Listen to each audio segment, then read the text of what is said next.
Luciano Dardi's frustrations were visible in his Australian Open clash with Jannik Sinner on Monday morning. Luciano Dardi received a code violation for ball abuse during his Australian Open clash with Jannik Sinner on Monday morning.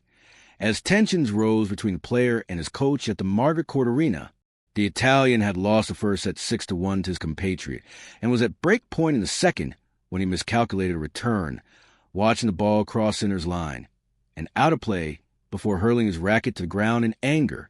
After composing himself and returning to serve, Dardi then allowed Sinner to capitalize on his advantage by returning wide and out of bounds after a short rally, before pulling a spare ball from his pocket and launching it out of the stadium in frustration. At the time, Joe Dury on TNT Sports Commentary was heard saying, "And he's absolutely seething. What can you do? Where can you go?" While he didn't receive a violation for the racket abuse, Dardi did see one for pelting the ball skyward with venom as his frustrations were evident.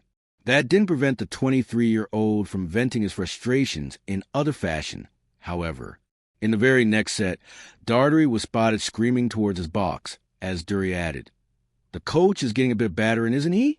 The glares, the shouts, all part of the job.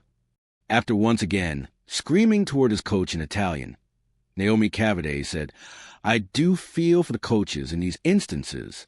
You're just coming up against your limits ultimately. We'll be bringing you the very latest updates, pictures, and video on this breaking news story. Stay up to date with all the big headlines, pictures, analysis, opinion, and video on the stories that matter to you.